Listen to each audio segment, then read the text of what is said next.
Hello दोस्तों, welcome back to my channel Mister Novel Boy. जिन्होंने इस सीरीज़ के पिछले एपिसोड्स मिस कर दिए हैं वो प्लेलिस्ट में जाकर देख सकते हैं, और जो पहले से साथ हैं उनके लिए हम आज का नया एपिसोड शुरू कर रहे हैं। चारों ओर सन्नाटा था। माउंटेन लॉर्ड ही उस भागती लड़की की ओर कोई ध्यान नहीं दे रहा था। उसका पूरा ध्यान अब सिर्फ एक ही बात पर था जो उसने अभी सुना। तभी अचानक भीड़ में हलचल हुई। देखो देखो, लुओ क्लैन ने नया ऐलान किया है। सारा बाजार उस दिशा में दौड़ पड़ा। माउंटेन लॉर्ड ही भी उत्सुकता से वहीं बढ़ा। 8 एम्परर्स में तो कोई भी लुओ नाम का नहीं है। वो भीड़ के पीछे जाकर उस दरवाजे पर टंगे सुनहरे कागज को देखता है। उसकी नज़र जैसे ही एक नाम पर ठहरी उसका चेहरा बदल गया। जुओफान। जुओफान, ये नाम मैंने कहीं सुना है, वो बुदबुदाया। एन्चांटिंग एम्प्रेस ने कहा था कि डिमोनिक एम्परर के पास एक चालाक आदमी है जो चू चिंग चंग से जुड़ा है। लेकिन अगर वो डिमोनिक एम्परर का आदमी है तो यहाँ एन्चांटिंग एम्प्रेस की ज़मीन में क्या कर रहा है? इससे पहले कि वो और सोचे, भीड़ के बीच बातचीत शुरू हो गई। लुओ क्लैन तो भगवान का रूप निकली। जब हमें सबसे ज़्यादा ज़रूरत थी इन्होंने हमें सहारा दिया।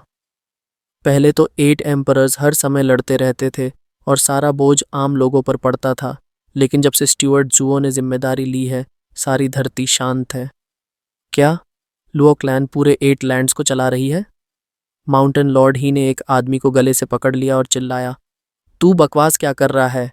8 एम्परर्स कहाँ गए? लुओ क्लैन कैसे हुकूमत कर सकती है? वो आदमी दर्द से कराह उठा। लगता है आप बहुत पीछे के ज़माने में जी रहे हो। 1 साल पहले 3 एम्परर्स मारे गए और बाकी गायब हो गए। अब कोई 8 एम्परर्स बचे ही नहीं हैं। माउंटेन लॉर्ड हे की आंखें सिकुड़ गईं। सेक्रेड माउंटेन से जो 3 नए एम्परर्स आए थे वो कहाँ हैं? उस आदमी का चेहरा जैसे तिरस्कार से भर उठा। वो, उन्हें एम्परर्स कहते हो? उनके आने के बाद तो और भी मौतें हुईं। हर जगह तबाही थी, लेकिन शुक्र है लुओ क्लैन ने आकर सब संभाल लिया, वरना लोग तो पहाड़ों की ओर भाग गए होते। और पूछ लो, आज की तारीख में हर कोई लुओ क्लैन की बात मानता है। सेक्रेड माउंटेन्स का डर न होता तो हम कब का बगावत कर चुके होते। माउंटेन लॉर्ड ही की मुट्ठी कांप उठी। उसने उस आदमी को जमीन पर फेंका और एक जोरदार थप्पड़ मारा। पा! उसकी दांतें टूट गईं, मुंह से खून बह निकला। तूने सेक्रेड माउंटेन्स के डिसाइपल्स को बदनाम किया और मैं सिर्फ थप्पड़ मारकर छोड़ रहा हूँ। ये तेरे लिए रहम है। लोग सहम गए और तितर बितर हो गए। माउंटेन लॉर्ड ही बस उस सुनहरे ऐलान को घूरता रहा, फिर उसे चीर कर फेंक दिया। आके पहले रूबी क्लाउड सेक्ट का पता लगाता हूँ, लुओ क्लैन को बाद में देख लूँगा। 1 घंटे बाद वो रूबी क्लाउड सेक्ट के खंडहरों के सामने खड़ा था। उसका गला गरजा, एन्चांटिंग एम्प्रेस बाहर निकलो। आवाज़ से आसमान कांप उठा। पूरी पर्वतमाला थरथराने लगी, लेकिन कोई जवाब नहीं आया। माउंटेन लॉर्ड ही का चेहरा स्याह पड़ गया। वो औरत छुप गई है, लेकिन कहाँ? क्रैक! एक टहनी टूटी और वो तुरंत उस दिशा में बढ़ा। वहाँ एक लड़की कांप रही थी। उसने उसकी कंधे से पकड़ लिया। मुझे मत मारो मास्टर, मुझे मत मारो। हवा में उड़ते बाल हटे तो वो पहचान गया। रूबी क्लाउड सेक्ट की शिष्या फैंग मिन थी। एन्चांटिंग एम्प्रेस कहाँ है? बता। ये एन्चांटिंग एम्प्रेस? लड़की की आंखें सुनी थीं, जैसे आत्मा ही कहीं खो गई हो। वो बुरी तरह रोने लगी। नहीं, मुझे वापस मत भेजो मास्टर, मुझे मत मारो। मैं वापस नहीं जाऊंगी। ये लड़की इतनी बुरी हालत में कैसे पहुंच गई? माउंटेन लॉर्ड ही ने ठंडे चेहरे से उसे देखा और उसकी खोपड़ी में अपनी उंगलियां घुसेड़ दी। फैंग मिन का चेहरा खून से सन्न गया। उसकी आंखें बाहर को निकल आईं। डर मत, सोल सेपरेटिंग आर्ट से तेरी यादें जागेंगी। अब बता, तू कौन है? रूबी क्लाउड सेक्ट की हेड डिसाइपल फैंग मिन। उसका चेहरा गुब्बारे की तरह फूल गया। दर्द ने उसके शब्दों को सपाट कर दिया था। अब उसकी आत्मा माउंटेन लॉर्ड ही के हाथ में थी। झूठ बोलना असंभव था। एन्चांटिंग एम्प्रेस कहाँ है? हिडन ड्रैगन माउंटेन, ब्रोकन केव। क्या कर रही है वहाँ? सी कल्टिवेटिंग। कौन सा कल्टिवेशन? फांगमिन की रूह कांपने लगी। उसका चेहरा और भी विकृत हो गया। मैं मालूम नहीं। मास्टर बहुत बदल गई हैं। अब वो लोगों को धूल बना रही हैं। उनका गुस्सा विकराल हो गया है। मेरी बहनों को उन्होंने कल्टीवेशन प्रैक्टिस के लिए इस्तेमाल किया। सीनियर आंट में भी नहीं बची। मैं किसी तरह भाग गई। वो मुझे वापस चाहती है। मैं वापस नहीं जाऊंगी। नहीं। आग। उसकी आत्मा बुरी तरह कांपी और जोर की गूंज हुई। फैंग मिन ने अपनी आत्मा को खुद ही विस्फोटित कर दिया। पूरा रूबी क्लाउड सेक्ट धूल में मिल गया। आधा तो पूरी तरह तबाह हो गया। जब धूल बैठी, माउंटेन लॉर्ड ही अपने कपड़े झाड़ता हुआ खड़ा था। उसके चेहरे पर सिर्फ हैरानी थी। आखिर हो क्या रहा है इस दुनिया में?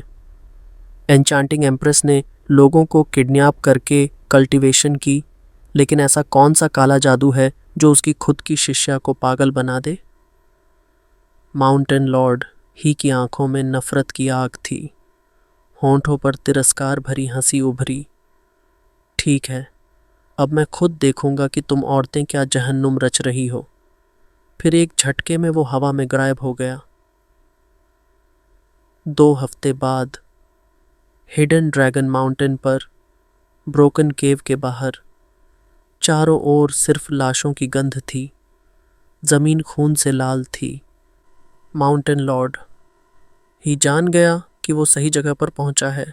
बिना रुके गुफा के अंदर घुस गया। अंदर का नज़ारा देखकर उसका खून जम गया। गुफा बेहद विशाल थी, लेकिन उसके सामने जो दृश्य था वो किसी नरक से कम नहीं था। हड्डियों के पहाड़ जो लगभग पूरी गुफा को भर चुके थे। जगह जगह उड़ती धूल और फटे चिटे कपड़ों के टुकड़े हर ओर फैले थे, जैसे ये कोई समाधि स्थल हो। माउंटेन लॉर्ड ही ने हवा में हाथ लहराकर धूल को हटाया और कपड़ों के बीच से एक टुकड़ा उठाया। उसके चेहरे की सख्ती एक झटके में टूट गई। ये कपड़ा टुकड़ा उसे बहुत अच्छी तरह से याद था। उसी का था, उसका बेटा। यही टुकड़ा तो एन्चांटिंग एम्प्रेस ने उसे दिखाया था, और अब वही कपड़ा यहाँ हड्डियों के ढेर में। उसका चेहरा एक पल में क्रोध से सुर्ख हो गया। नीच औरत, बाहर निकल। तूने ही मेरे बेटे को मारा है ना?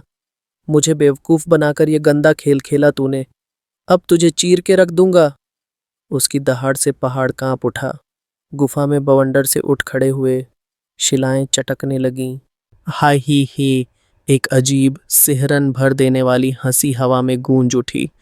राख के बीच से एक औरत प्रकट हुई, शाही परिधान में, लेकिन उस पर अब कोई गरिमा नहीं बची थी। उसके बाल बिखरे थे, चेहरा स्याह हो चुका था और उसकी आंखों से काले धुएं जैसी डिमोनिक ऑरा बह रही थी। उसकी आंखों में करुणा नहीं, केवल पागलपन झलक रहा था और उसके होंठ फड़फड़ाए। ब्रदर डोंग, आखिरकार तुम मुझसे मिलने आए। अब कब ले जाओगे मुझे सेक्रेड माउंटेन्स? हम साथ रहेंगे ना हमेशा? यानेर। माउंटेन लॉर्ड हे की आंखें कांप उठीं जब उसने वो परिचित कपड़ा देखा और उसे अपने बेटे की याद आई। गुस्से से उसकी रगें फटने लगी। एन्चांटिंग एम्प्रेस, क्या तुम पूरी तरह पागल हो चुकी हो? ये भूतों जैसा लुक क्या है तुम्हारा? एन्चांटिंग एम्प्रेस ने उसकी ओर आंखें मटकाते हुए मुस्कुराया। क्यों भाई डोंग, तुम्हें तो मेरी सूरत से प्यार था ना? अब क्या हो गया? पहले तुम एक आकर्षक स्त्री थी, अब एक डरावनी चुड़ैल लग रही हो। घिन आती है तुम्हें देखकर। एन्चांटिंग एम्प्रेस की मुस्कान गायब हो गई और वो तड़प कर बोली, हे हाओ डोंग, मैं बूढ़ी इसलिए हुई क्योंकि मैं तुम्हारे लिए 9 सेरेनिटीज़ की कब्र में गई थी, जहाँ की डिमोनिक एनर्जी ने मुझे बदल दिया।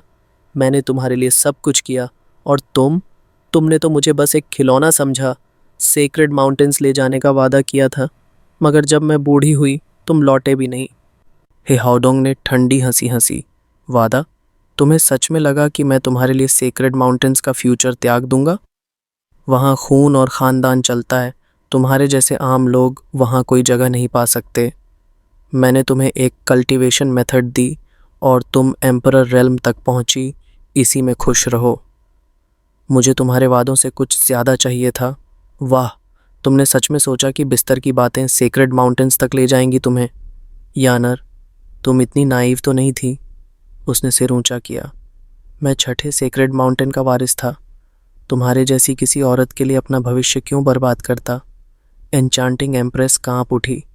उसके चेहरे पर पीड़ा के साथ घृणा भी थी। और फिर उसने पेट पर हाथ रखा। ही हाओडोंग की आंखें लाल हो गईं। तुम्हारा मतलब है? हाँ, मगर क्या फ़ायदा? तुम्हारे दिल में बस घृणा थी।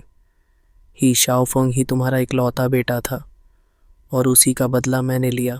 तुमने सच में मेरे बेटे को मार डाला? ही हाओडोंग का चेहरा स्याह हो गया। कमीनी औरत, आज मैं तुझे नर्क भेज दूंगा। एन्चांटिंग एम्प्रेस एक डरावनी हंसी हंसती हुई धुएं में बदल गई। चलो भाई डोंग, बाहर लड़ते हैं। ठहर जा चुड़ैल। बाहर आकाश में एन्चांटिंग एम्प्रेस पूरी तरह काले एनर्जी में लिपटी थी। उसके पीछे दो काले कमल थे जिनके चेहरों पर भूतों जैसी आकृतियां थीं। ही हाओडोंग की आंखें चौड़ी हो गईं। सेक्रेड बॉडी, तुम सेंट रैलम तक पहुंच चुकी हो? एन्चांटिंग एम्प्रेस हंसी। तुम्हें लगा था तुम्हारा दिया हुआ घटिया कल्टीवेशन मेथड मुझे रोक लेगा, मगर ऊपर वाला जिसे बुलाना चाहता है उसे कोई नहीं रोक सकता। सेक्रेड माउंटेन्स के बाहर भी कुछ विधियां होती हैं। ये सेंट रेल्म की शुरुआत है और मैं पीक सेंट हूँ। ही हाओडोंग के चारों ओर बिजली की लपटें चमकने लगीं। एक 300 मीटर ऊंचा थंडर वज्रा बना। उसके हाथ में 12 डिवाइन सोर्ड्स थीं। पूरा आकाश कांप उठा। एन्चांटिंग एम्प्रेस की पलकें कांपीं, मगर फिर उसका चेहरा पागलपन से भर गया। उसके डिमोनिक बॉडी ने हमला किया और उसके पीछे के काले कमल मुंह बनाकर थंडर वज्रा को निगलने दौड़े। बैम! बिजली की तेज गड़गड़ाहट के साथ कमल राख हो गए। ही हाओडोंग हंसा। बिल्कुल उम्मीद के मुताबिक उसने एक और बिजली की तलवार खींची और पल भर में 72 वार किए। बूम! दुष्ट राक्षसी आकृति फट गई। एन्चांटिंग एम्प्रेस जमीन पर गिरी, खून थूकते हुए। वो अधमरी थी, उसकी सांसें डूब रही थीं। ही हाओडोंग सेक्रेड बॉडी को वापस खींचते हुए आगे बढ़ा और उसका गला पकड़ लिया। तेरे जैसे राक्षस को जीने का कोई हक नहीं। एन्चांटिंग एम्प्रेस हंसी। वो अब एक पागल बुझे हुए दिए जैसी थी। तुझे मौत का डर नहीं? ही हाओडोंग उसकी हंसी पर भड़क गया। ठीक है, मैं तुझे नहीं मारूंगा, मैं तुझे मौत से भी बुरा दिखाऊंगा। एन्चांटिंग एम्प्रेस का चेहरा अब भी तिरस्कार से भरा था। तू हंस क्यों रही है? क्योंकि कोई भी चीज़ एक डाइंग औरत के लिए मौत से बुरी नहीं हो सकती। उसकी हंसी में अब सिर्फ पीड़ा और उपहास था। ही हाओडोंग कुछ पल को हिचकिचाया और तभी उसने देखा एन्चांटिंग एम्प्रेस की टांगें राख बनने लगी थीं। ये क्या हो रहा है? एन्चांटिंग एम्प्रेस ने उसकी ओर देखा। भाई डोंग, मुझे पहले ही पता था। ये मेरी आखिरी लड़ाई है। कम से कम मैं अपने गुस्से और दर्द को शब्दों में तो निकाल पाई। मगर तुम नहीं जान पाओगे, कभी नहीं जान पाओगे कि तुम्हारे बेटे की असली मौत के पीछे कौन था। हाँ हाँ हाँ।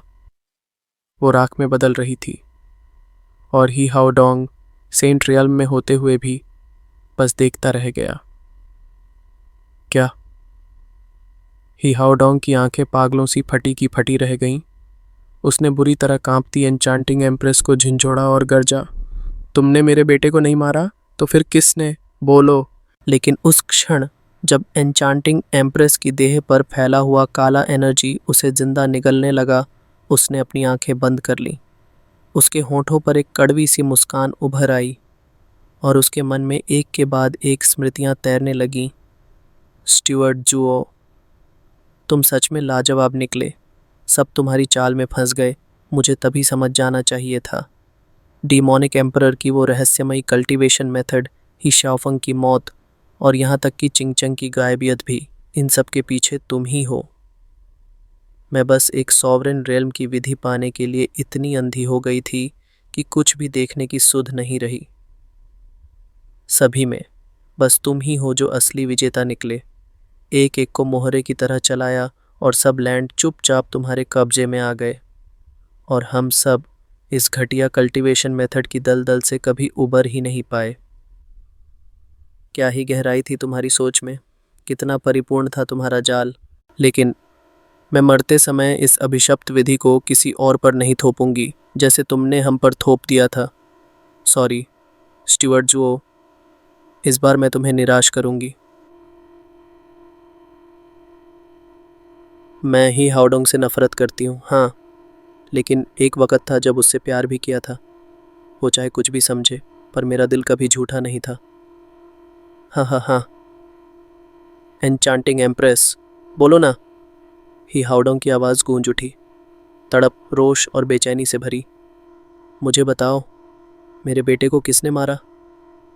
मगर एन्चांटिंग एम्प्रेस की पलकों में अब कोई हरकत नहीं थी। मैं नहीं बताऊंगी। मैं तुम्हें किसी और की औलाद के लिए बदला लेने का मौका नहीं दूंगी। ये मेरी आखिरी स्वार्थी इच्छा है। उसी क्षण एन्चांटिंग एम्प्रेस, फेयरवेल। एक जानी पहचानी और ठंडी आवाज़ उसके कानों में गूंज उठी। एन्चांटिंग एम्प्रेस के दिल में आखिरी लहर उठी। एक हल्की सी सिहरन, एक जानी पहचानी उपस्थिति, और फिर उसका शरीर पूरी तरह राख बन गया। हवा में बिखरते काले कणों के बीच बस ही हाओडोंग की क्रूर और चुप होती चीखें गूंजती रहीं, और उस रहस्य का पर्दा कभी नहीं उठा। शाओफेंग को असल में मारा किसने? एन्चांटिंग एम्प्रेस की भौं कांप उठी। जुओ फान, एक शांति से भरी ठंडी आवाज़ उसके दिल तक चुभ गई। तुम मुझे डिमोनिक एम्परर जुओ इफान कह सकती हो, एक पुराना दोस्त। क्या कहा? जुओ फान की आंखें बंद थीं, मगर उसकी आत्मा तक पहुंचने वाला संदेश हवा में घुल रहा था। बहुत कम लोग जानते थे तुम्हारे उस रिश्ते के बारे में, लेकिन 8 एम्परर्स में से कुछ को पता था, और मैं उनमें से एक हूँ। मैं सिर्फ एक पुरानी रंजिश खत्म करने आया था। मैंने तुम्हें तुम्हारे अधूरे रिश्ते को खत्म करने का मौका दिया, लेकिन तुमने उसे ठुकरा दिया। एन्चांटिंग एम्प्रेस की हंसी गूंज उठी। तो असली वजह ये थी, तुम लौट आए हो और अब 8 एम्परर लैंड्स को एक कर चुके हो। तुम्हारा नाम अब वाकई जुओफान के लायक है, क्योंकि पहले भी तुम सबसे शक्तिशाली थे। काला एनर्जी और ज़्यादा उग्र हो गया, और अगले पल एन्चांटिंग एम्प्रेस राख बनकर हवा में बिखर गई। ही हाओडोंग के हाथों में अब बस कुछ राख और एक फटा हुआ कपड़ा था, बिल्कुल वैसा ही जैसे उसके बेटे की मौत के बाद मिला था। वो आसमान की तरफ देखता रहा, भ्रमित और टूटा हुआ। आखिर चल क्या रहा है? मेरे बेटे को मारा किसने? चिंगचेंग कहाँ है? क्या एन्चांटिंग एम्प्रेस बेकसूर थी? तभी एक ठंडी मुस्कान के साथ ज़मीन से उठता हुआ जुओफान बोला, तुम्हें वक़्त आने पर सब पता चल जाएगा माउंटेन लॉर्ड ही।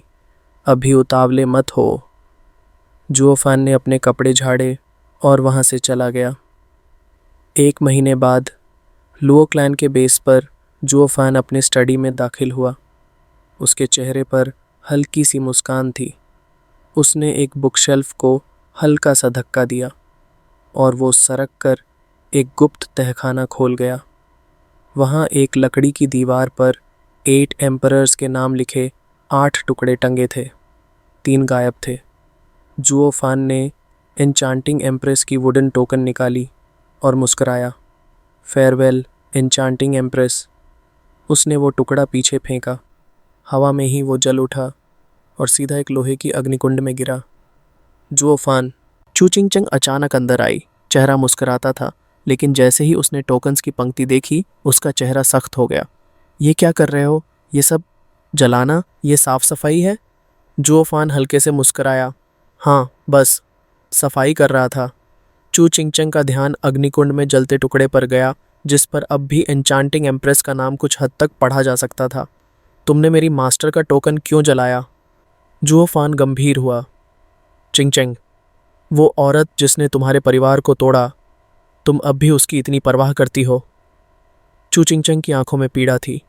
वो धीमे से बोली, मैं उससे नफरत करती हूँ, लेकिन उसने मुझे पाला था 1 सदी तक। वो मेरी मास्टर थी। जुओफान गहराई से बोला, अगर तुम्हें खुद से उसे मारना पड़ता तो क्या करती? चूचिंगचंग कांप गई, आंखों में आंसू भर आए। मुझे नहीं पता, मैं उसका सामना नहीं कर सकती जुओफान। मुझे समझ नहीं आता क्या सही है। जुओफान ने उसके कंधे पर हाथ रखा। आता वो तथी, तुम्हें समझने की ज़रूरत नहीं है, लेकिन मैं तुमसे झूठ नहीं बोलूँगा। तुम्हारी मास्टर मर चुकी है। क्या? जुओफान गंभीरता से बोला, अगर मैं तुम्हारी जगह होता जिसने अपने परिवार को खोया, तो मैं शायद बदले की आग में उसे ख़त्म कर देता।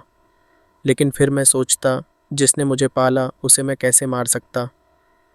एक डिसाइपल को फिर भी अपने गुरु के प्रति श्रद्धा रखनी चाहिए। तुम्हें अब उसे मारने की ज़रूरत नहीं रही। अगर तुम्हारे दिल में उसके लिए कुछ बाकी है तो उसका अंतिम संस्कार कर दो। ये सिर्फ मेरा सुझाव है। आखिर में जो तुम्हारा दिल कहे वही करो। चू चिंग चंग ने आंसू पोंछे और बोली, तुमने मेरी आंखें खोल दी। मैं उसे मार नहीं सकती थी, लेकिन उसका अंतिम संस्कार एक डिसाइपल की जिम्मेदारी है। ये मेरी आत्मा को शांति देगा। बहुत अच्छा, जुओफान मुस्कराया। जाओ, बाकियों को बता दो और तैयारी करो। कडली नहीं। चू चिंग चंग निकल गई, लेकिन जाते जाते एक बार फिर उन टोकन्स को देखा, जिनमें अब केवल 4 बचे थे। जुओफान ने धीरे से कहा, and then there were 4। 8 emperors में अब बस 4 बचे हैं। अब तुम निश्चिंत होकर सुप्रीम डिमोनिक कल्टीवेशन मेथड की ओर बढ़ सकते हो, है ना? स्टीवर्ट जुओ, ली जिंगतियन अंदर आया, उत्साहित। मिस चू ने कहा कि तुमने सब संभाल लिया। क्या तुमने सच में कर दिखाया? जुओफान ने सिर हिलाया। एन्चांटिंग एम्प्रेस से मिला था। वो अब सेंट बन चुकी थी, एक ही साल में। ली जिंगतियान हंसा। हजारों साल में जो न कर सकी वो 1 साल में कर लिया। तुम्हारे पास तो डीमन ट्रांसफॉर्मेशन आर्ट है, स्टीवर्ट जुओ। ली जिंगतियन आंख मारते हुए बोला, उससे तो तुम सॉवरेन तक पहुंच सकते हो। जुओफान गंभीर हो गया। डीमन ट्रांसफॉर्मेशन आर्ट बहुत तेजी से पावर देता है, लेकिन ये इंसान के दिल में डीमन भर देता है। ट्रू एसेंस इसी में है। धीरे चलो ताकि उन डीमंस पर विजय पा सको। कल्टीवेशन का मतलब खुद को शुद्ध करना है, न कि खुद को खो देना। जो लोग बस शक्ति के पीछे भागेंगे वो जाओ चन और बाकी 8 एम्परर्स की तरह बर्बाद हो जाएंगे। ली जिंगतियन मुस्कुराया। स्टुअर्ट जो, ये बातें हमें नहीं, एल्डर डैन जैसे लोगों को समझाओ। हम तो बस तुम्हारे साथ खड़े हैं। उधर ही हाओडोंग एन्चांटिंग एम्प्रेस की मौत देख चुका था, लेकिन मन में सवाल बाकी थे। अगर उसने नहीं मारा तो मेरे बेटे को किसने मारा? वो महीनों से जवाब ढूंढ रहा था, पर कुछ नहीं मिला। अब सेक्रेड माउंटेन्स के लिए कुछ और ज़रूरी था। 8 एम्परर्स लैंड्स का कंट्रोल अब उनके हाथ में नहीं रहा। ये उनकी हार थी, एक जहरीली, अपमानजनक हार। माउंटेन लॉर्ड ही 7th सेक्रेड माउंटेन के भव्य हॉल के बाहर कुछ सेंट्स झुककर बोले। ही हाओडोंग ने हल्का सा हाथ उठाया और पूछा, बाकी माउंटेन लॉर्ड्स अंदर हैं? माउंटेन लॉर्ड्स अभी चर्चा में व्यस्त हैं, एक सेंट बोला झुककर। हमें उन्हें सूचित करने दें। ही हाओडोंग ने दांत पीसे। सूचना वूचना छोड़ो, चर्चा नहीं, धोखा चल रहा है। हम नीचे खून पसीना बहाएं और यहाँ तुम सब आराम से चाय पीते हुए चर्चा कर रहे हो। वो बिना किसी की अनुमति के भीतर घुस गया। सभागार के ऊंचे आसन पर बैठे एक बुजुर्ग, जिनकी लंबी सफ़ेद दाढ़ी उनके घुटनों तक लटक रही थी, हल्की मुस्कान के साथ बोले, हाओडोंग आओ, बैठो। हम तो बस ये चर्चा कर रहे थे कि नीचे भेजे गए हमारे 3 शिष्य काम अच्छा कर रहे हैं। लोगों के बीच शांति कायम है। लगता है उनमें आज भी लीडरशिप की कैपेबिलिटी है। हम सोच रहे थे कि और 3 को भेजें, बाकी बची एम्परर लैंड संभालने। तुम्हारी 6th सेक्रेड माउंटेन से कोई योग्य डिसाइपल हो तो बताओ। इस बार तुम्हारी बारी है। हा हा हा। ही हाओडोंग ने गुस्से में मुट्ठियां भींच ली। और भेजो मूर्खों को, ताकि वे किसी और की धुन पर नाचते रहें। और सबसे बुरी बात यह है कि उन्हें पता ही नहीं कि असली खेल क्या चल रहा है। वो गहरी सांस लेकर कुर्सी पर धड़ाम से बैठ गया। भाइयों, तुम सब ऊपर सेक्रेड माउंटेन्स पर बैठे सिर्फ उन नालायकों की वाहवाही सुन रहे हो, लेकिन जो असल में नीचे चल रहा है उसकी खबर तक नहीं। जरा किसी को नीचे भेजकर देखो। वहाँ अब 8 एम्परर्स का राज नहीं, बल्कि लुओ क्लैन का नाम गूंज रहा है। वहाँ के लोग अब सेक्रेड माउंटेन्स का नाम तक नहीं जानते, और जिन 3 यंग मास्टर्स को हमने भेजा वो तो ऐसे कठपुतली बन चुके हैं जिनके धागे अब किसी और के हाथ में हैं। क्या? बाकी 6 बुजुर्ग चौंक उठे। एक ने सख्त लहजे में कहा, हाओडोंग, तुम सीधे सीधे बताओ ना, चल क्या रहा है वहाँ? ये लुओ क्लैन कौन है? हमने तो कभी इनका नाम तक नहीं सुना। ही हाओडोंग का चेहरा तमतमा गया। उसने चुपचाप एक गहरी सांस ली। इन मूर्खों को क्या पता, ये सेक्रेड माउंटेन्स पर बैठे सिर्फ सालाना ट्रिब्यूट के हिसाब किताब में लगे रहते हैं। नीचे जो हमारे डिसाइपल्स कर रहे हैं वो किसी नरक से कम नहीं, फिर भी ये समझते हैं कि सब ठीक है। और अब जब लोगों की सहन शक्ति खत्म हो चुकी थी तो लुओ क्लैन ने बिना एक भी तलवार चलाए सारा कंट्रोल ले लिया। इन बूढ़ों को समझाना मतलब पत्थर पर पानी मारना है। ही हाओडोंग ने अपनी चाय का प्याला उठाया और एक घूंट लिया। फिर वह शांत आवाज में सब कुछ बताने लगा, जो उसने नीचे देखा, महसूस किया और जिस ह्यूमिलिएशन का स्वाद चखा। बाकी 6 माउंटेन लॉर्ड्स पहले तो अवाक रह गए, फिर एकदम से उनकी आंखों में गुस्सा उमड़ आया। लो क्लैन, ये घमंडी नीच कैसे हमारे सेक्रेड माउंटेन्स को छल सकते हैं? इनकी तो मौत ही सजा है। हमारा नाम ही मिटा दिया इन लोगों ने। लेकिन कोई भी यह नहीं सोच रहा था कि उनके 3 डिसाइपल्स ने वहाँ की मासूम जनता पर क्या क्या जुल्म ढाए थे। कितनी निर्दोष जाने गई थीं, कितनी औरतें, बच्चे बर्बाद हो गए थे। और अब जब लुओ क्लैन ने उस नरक से उन्हें निकाला तो सेक्रेड माउंटेन्स के ये तथाकथित बुजुर्ग गुस्सा कर रहे थे, सिर्फ इसलिए कि उन्हें अब लोग भूलने लगे थे। शायद उन्हें कभी अपनी जिम्मेदारी का एहसास ही नहीं हुआ, शायद उन्हें कभी नीचे की चीखें सुनाई ही नहीं दी, या शायद वो सुनना ही नहीं चाहते थे। सेक्रेड माउंटेन्स अब भी खुद को सुप्रीम समझते थे, लेकिन लुओ क्लैन, उसका स्टीवर्ड जुओ, वो अब हेवन अर्थ रेल्म की ओर बढ़ने वाला इकलौता इंसान था। और इस समय सेक्रेड माउंटेन्स के ये रक्षक बस गुस्से में कुर्सियां पीट रहे थे। स्टीवर्ड जुओ, वो आ गया क्या? भोर की पहली किरण के साथ ली जिंगतियन दौड़ते हुए जुओफान के अध्ययन कक्ष में दाखिल हुआ। जुओफान ने कुछ रिपोर्ट्स पढ़ते हुए भौहें सिकोड़ ली। ली जिंगतियान ने एक चौड़ी मुस्कान के साथ सिर झुकाया। जैसे आपने पहले ही अनुमान लगाया था, 8 एम्परर्स की धरती फिर से उथल पुथल में है। अब की बार बड़े पैमाने पर लोग गायब हो रहे हैं, खास तौर पर रेथ एम्परर, सॉर्ड एम्परर वगैरह की पुरानी भूमि से। लगता है उन पागलों का ट्रेनिंग मटेरियल फिर से खत्म हो गया और अब एक और शिकार पर निकले हैं। हा हा हा। जोफान ने ठंडी मुस्कान दी। हजारों लोगों की आत्माएं एब्जॉर्ब करना आसान है, लेकिन हर इंसान की रिग्रेट्स को एक एक करके साफ करना पड़ता है, वरना वो रिग्रेट उनकी सोच को तोड़ डालता है और इंसैनिटी ला देता है। जाओ चेन ने ये नहीं किया, और ना ही एन्चांटिंग एम्प्रेस ने। अब तो वो वापस मुड़ भी नहीं सकते। सोचते हैं कि डिमोनिक कल्टीवेशन का पिनेकल ऐसे ही मिल जाएगा।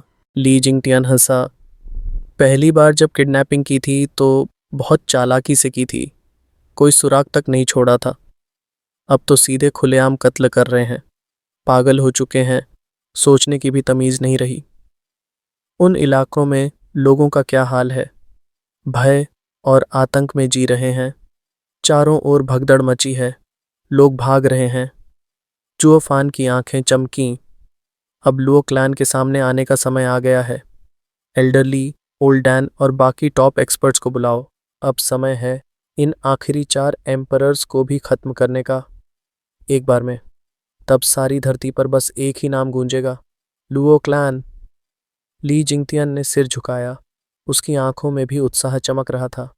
वाह, आखिरकार समय आ ही गया। उसी वक्त एक भव्य हवेली में सेक्रेड माउंटेन्स के 3 डिसाइपल्स आराम से कुर्सियों पर लेटे धूप सेंक रहे थे।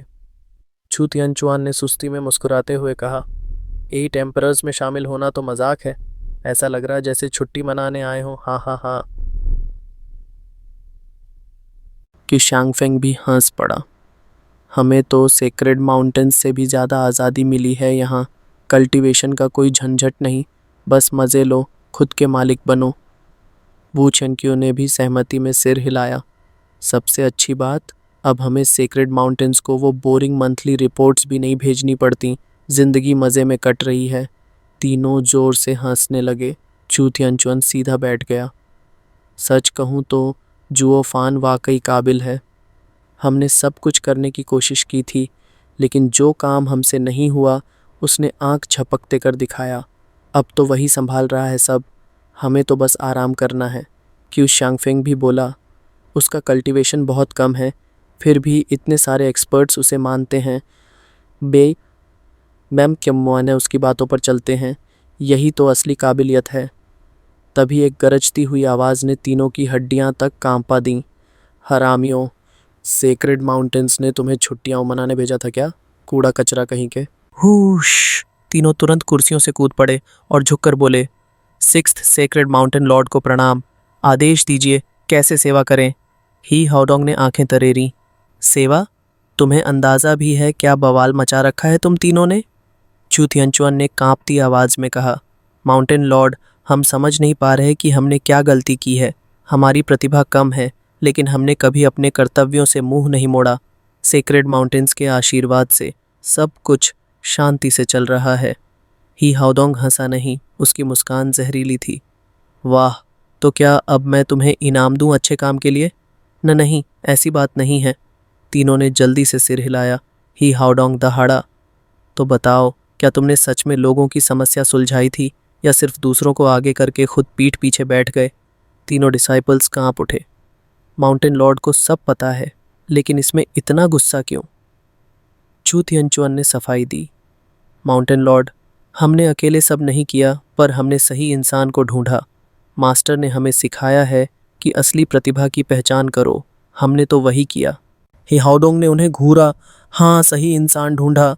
इतना सही कि अब सारी धरती पर सिर्फ लुओ क्लैन का नाम गूंजता है। लोग सेक्रेड माउंटेन्स का नाम तक भूल चुके हैं। तुम्हारे नाम पर गाली देते हैं। यही है तुम्हारा योगदान। क्या? ये कैसे हो सकता है? तीनों हैरान रह गए।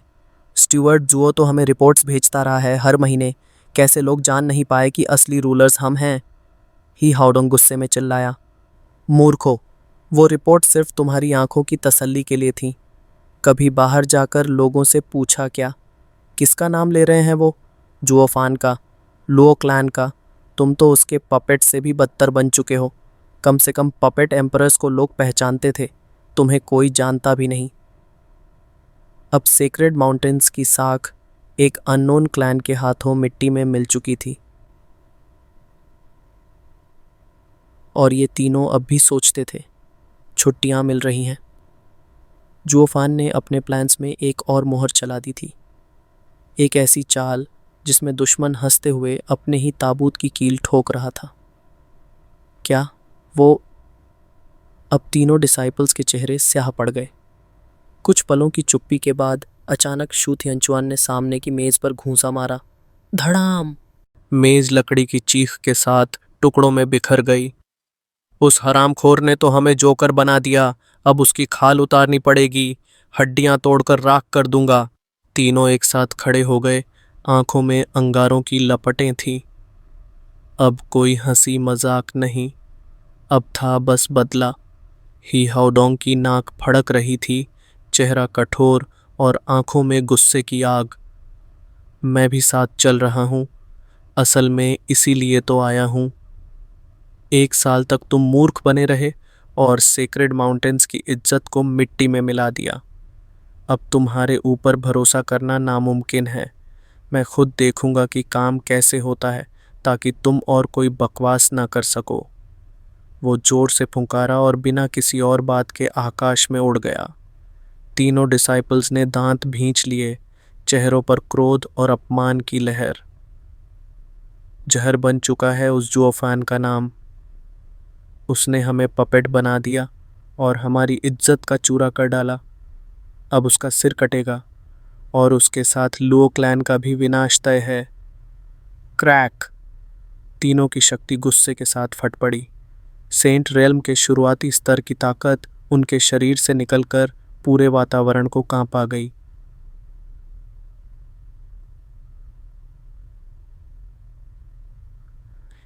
कहीं दूर एक काले जंगल में जमीन पर धूल और कपड़ों की फटी पुरानी चिथड़े बिखरे थे।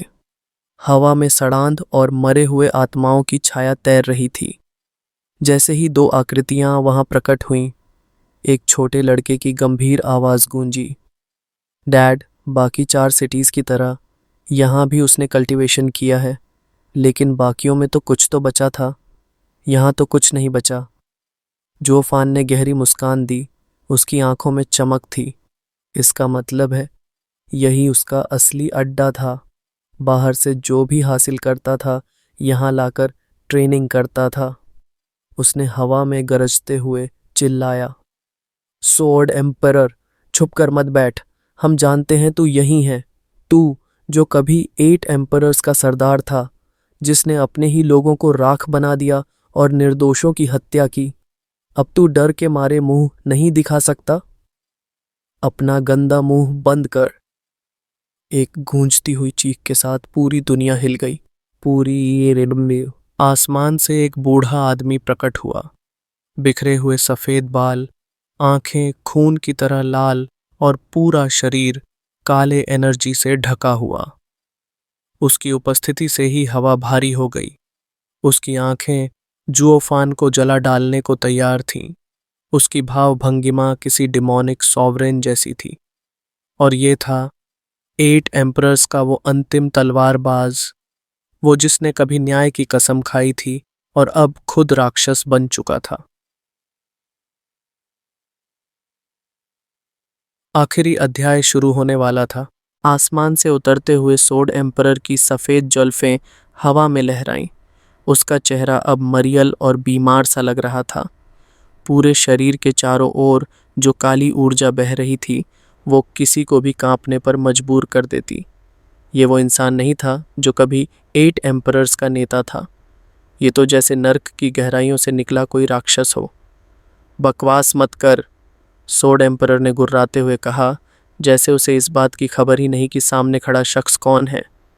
मैं 8 एम्परर्स का मुखिया हूँ, राइटियस पथ का शिखर। मैं कभी अपने लोगों को नहीं मार सकता।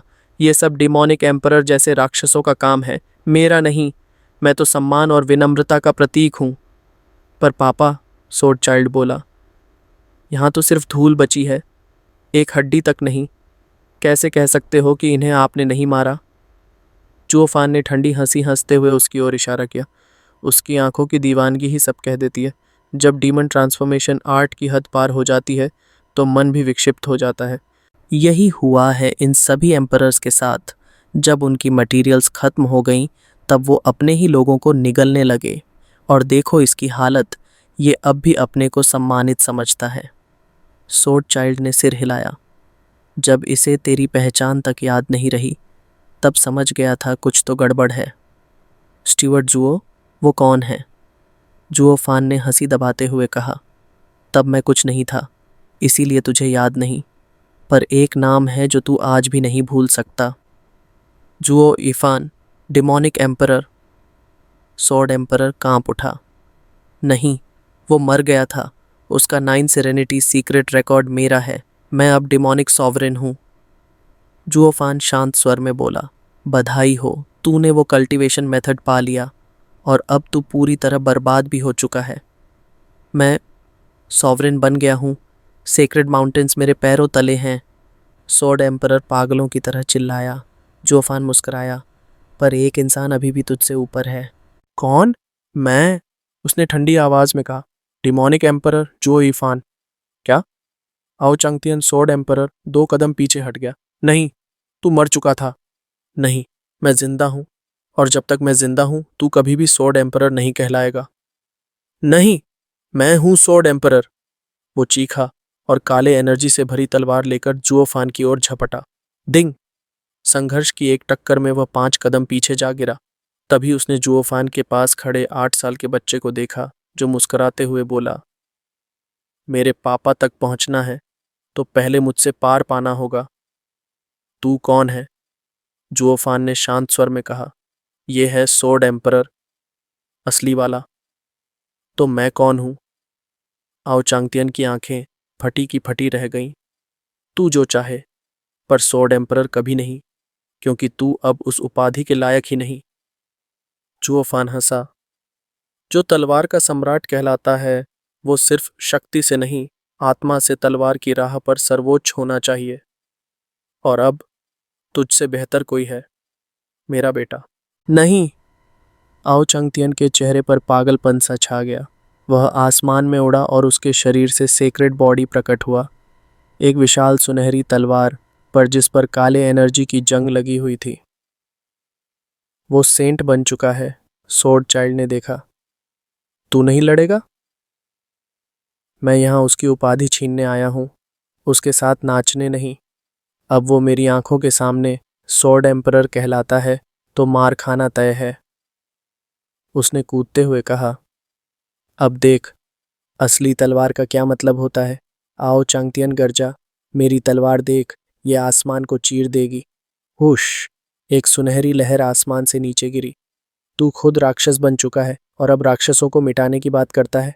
स्वॉर्ड चाइल्ड ने ताना मारा। Soaring sword, obliterate. बैम! सुनहरी लहर टूट गई। दूसरी बार स्वॉर्ड एम्परर ने हमला किया। 8 एम्परर्स को झुका देने वाली तलवार। तेरा दिल गंदा है, ऐसे में तलवार कला क्या करेगी? तू अब स्वॉर्ड कल्टीवेटर्स की शर्म बन चुका है। Get lost! एक काली लहर उसके शरीर से निकली। संडरिंग स्वॉर्ड आर्ट। सुनहरी हमला फिर टूट गया। नहीं, मैं तो सेंट हूँ, फिर मेरी तलवार इतनी कमज़ोर क्यों? स्वॉर्ड चाइल्ड उसके पास पहुंचा। उसकी उंगलियां अब काली चमक रही थीं।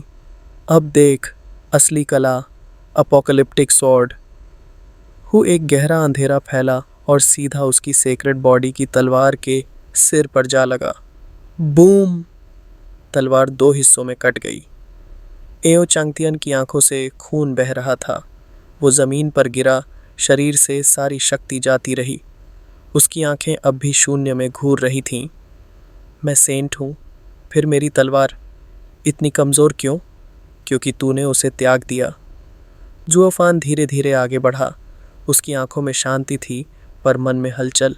औचंगतियन, सेक्रेड डोमेन में जब हम सब ने नाम कमाना शुरू किया था तब कोई भी लड़ाई से पीछे नहीं हटता था, पर जब 8 एम्परर्स की स्थापना हुई मैं सबसे ऊपर था और तू हमेशा दूसरे स्थान पर। जुओ इफान, स्वॉर्ड एम्परर की आंखों में थोड़ी स्पष्टता लौट आई। तू जिंदा कैसे है? और ये रूप, स्टीवर्ट जुओ? जुओफान मुस्कुराया। ओह, अब होश आ गया? स्वॉर्ड एम्परर ने फीकी हंसी हंसी। मुझे सिर्फ इतना याद है कि मैं हार गया, पर उस बच्चे से नहीं, मैं खुद से हार गया। मैं, महान स्वॉर्ड एम्परर, जिसने तलवार के मार्ग को अपनाया था, वो सब छोड़कर एक डिमोनिक कल्टीवेशन मेथड के पीछे भागा। मैं अपनी तलवार को छोड़ बैठा और उस मार्ग पर चल पड़ा जो मेरे लिए कभी था ही नहीं। अब जब ये डिमोनिक एनर्जी मेरे शरीर से निकल गई है, अब अंत निकट है। पर अब समझ आया, मेरी तलवार को डिमोनिक सॉवरेन की कल्टीवेशन मेथड की ज़रूरत कभी नहीं थी, क्योंकि वो मैं नहीं हूँ। जोफान ने धीरे से उसका हाथ थामा और सिर हिलाया। अच्छा है कि तूने आखिरकार इसे समझा।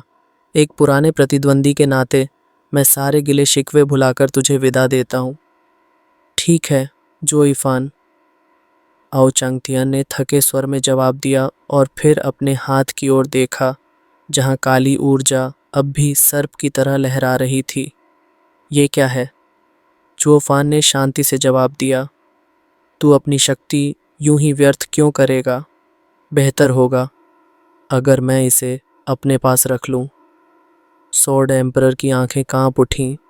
फिर उसने एक लंबी सांस ली और फीकी मुस्कान के साथ कहा, जो इफान, तू अभी भी वैसा ही है, चुपचाप चीर देने वाला, गुस्सा दिलाने वाला। यही मतलब था तेरा मुझे विदा देने का, मुझे अपनी सामग्री बना देना। लेकिन एक बात कहूँ, सावधान रहना, कहीं तू भी मेरी ही तरह न बन जाए। जुओफान हंसा। चिंता मत कर, मैं उस मोड़ को बहुत पहले पार कर चुका हूँ जहाँ लालच मुझे खा सकता था। मेरे अंदर अब संयम है और यही मेरी सबसे बड़ी शक्ति है। स्वॉर्ड एम्परर हंसा, एक राहत की सांस के साथ।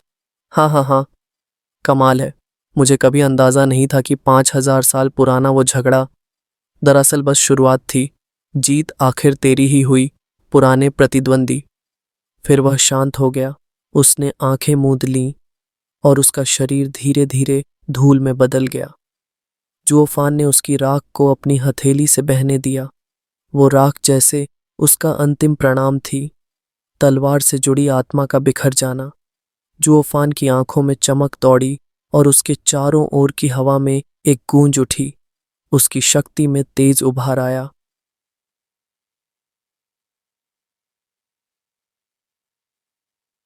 गाइस, एक छोटी सी रिक्वेस्ट है आप सबसे, प्लीज़ सपोर्ट करना मत भूलना।